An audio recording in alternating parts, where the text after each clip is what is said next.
Hi friends, இது ஜெஸி rice. நான் Jessica Vinolia. சமீப காலமாக, அதுவும் முக்கியமாக இந்த சோஷியல் இதெல்லாம் மீடியாலாம் வந்ததுல இருந்து நம்ம எல்லாருக்குமே மூக்கு நீளமாயிடுச்சு. எப்படின்னு சொல்லுங்கள்? எல்லாரோட விஷயத்துக்குள்ளேயும் நாம் தலையிடுறோம். எல்லாரோட விஷயத்துலையும் நாம் தலையிடுறோம். நம்மளை கேள்வி கேட்குறாங்களோ இல்லை, இது எப்படி செய்யலாம் அப்படின்னு ஒருத்தர் கேட்டால் நாம் போய் பதில் சொல்கிறதில்ல அல்லது அவங்களுக்கு அட்வைஸ் பண்ணுறதுல ஏதோ நியாயம் இருக்குது. அது எதுவுமே இல்லாமல் நமக்குன்னு எழுதுறதுக்கு பேசுகிறதுக்கு ஒரு பிளாட்ஃபார்ம் கிடச்சிருக்கு அப்படிங்கிறதுக்காக எல்லாரோடைய சொந்த விஷயத்திலேயும் நாம் தலையிடுகிறோம். அதை நம்ம என்னைக்காவது யோசிச்சிருக்கோமா? யாரோ ஒருத்தர் சரகேட்டர் மதர் வச்சு 2 குழந்தை பிறந்து பெற்றுக்கிட்டாங்க அப்படிங்கிறதுக்காக அதை பற்றி நம்மலாம் பேசுகிறோம். அது அப்படி தப்பு, இது இப்படி தப்பு, அவங்க அப்படி செஞ்சுருக்கக்கூடாது, இவங்க இப்படி செஞ்சுருக்கக்கூடாது, இப்படி செஞ்சுருக்கணும் அப்படின்னு பேசுகிறோம். யாரோ ஒருத்தர் தன்னுடைய கணவரை டிவோர்ஸ் பண்ணிட்டாங்க அப்படின்னு சொல்லிட்டு நாம் அதை பற்றி பேசுகிறோம்.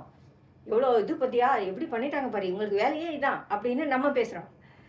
இப்படி நமக்கு கிடைக்கிற சமீபத்தில் நடந்த அந்த விமான விபத்துக்கு கூட, விமானத்தில் ஒரு தடவை ஏறி கூட பழக்கம் இல்லாத ஆட்கள் எல்லாம் அதை பற்றி பேசுனாங்க. இதில் சோஷியல் மீடியாவில் எனக்கு அதையெல்லாம் பார்க்க ரொம்ப ஆச்சரியமாக இருந்தது. நான் ஒருத்தர் கேட்டேன், இதை இவ்வளோ தூரம் நீங்கள் பேசுகிறீங்களே, உங்களுக்கு விமானத்தை பற்றின அறிவு எவ்வளவு தூரம் இருக்குது அப்படின்னு. விமானத்தை பற்றி தெரிஞ்சால் தான் நான் பேசணுமா அப்படின்னாங்க. நான் இன்டர்நெட்டில் போய் நிறைய படித்தேன் அப்படின்னு. ரைட்டு, இன்டர்நெட்டில் படிச்சிங்க, உங்களுக்கு கொஞ்சம் தெரிஞ்சிருக்கு. ஆனால் ப்ராக்டிக்கலாக விமானம் இயக்குகிறதுலே எவ்வளவு பிரச்சனைகள் இருக்கும், அன்னைக்கு நடந்தது உண்மையிலே என்ன, ஏதாவது உங்களுக்கு தெரியுமா? எல்லா மக்களுக்கும் தெரிஞ்ச பொது தளங்களிலே வருகிற செய்தியை தவிர தனிப்பட்ட முறையில் உங்களுக்கு என்ன அடிஷ்னலாக தெரியும் அப்படின்னு கேட்டார். ஒன்றும் தெரியாது அப்படின்னாரு. அப்புறம் ஏன் பேசுகிறீங்க? விமானியை ஈஸியாக தப்பு சொல்கிறீங்க அல்லது வேறு யாரையோ தப்பு சொல்கிறீங்க. எல்லா விஷயத்திலேயும் யாரோ ஒருத்தரை நாம் குற்றப்படுத்தி கொண்டே இருக்கிறோம். ஏன்னா நமக்கு மூக்கு நிலமாயிடுச்சு. அடுத்தவர் விஷயங்களில் தலையிடுறத நாம் நமக்கு உள்ள ஒரு ப்ரிவிலேஜாக எடுத்துக்க ஆரம்பிச்சிட்டோம்.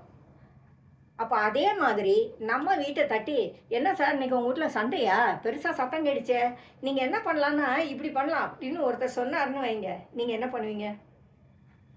ஏற்றுப்பீங்களா? வாங்க சார் கொஞ்சம் சொல்லுங்கள் சார், எனக்கும் ரொம்ப பிரச்சனையாக தான் சார் இருக்குது அப்படின்னு நீங்கள் சொல்லுவீங்களா? மாட்டீங்க.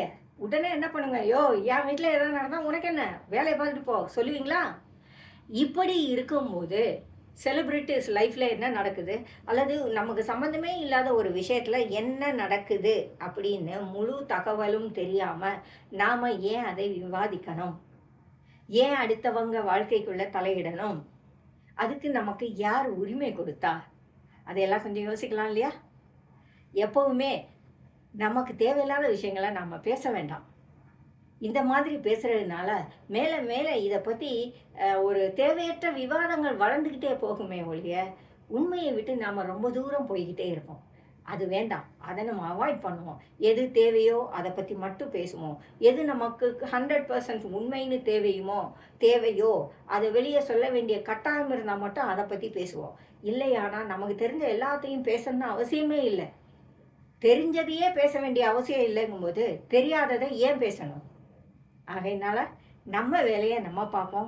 எல்லாருக்குமே பார்த்துக்கிறதுக்கு அவங்கவுங்களுக்கு வேலைகள் உண்டு, அதை அவங்க பார்க்கட்டும். நாம் நம்மளை டிசிப்ளின் பண்ணிக்கிட்டோன்னா ஒவ்வொருத்தராக அந்த வழிக்குள்ளே வருவாங்க. ஜெஸி ரைஸ், ஜெசிகா வினோலியா.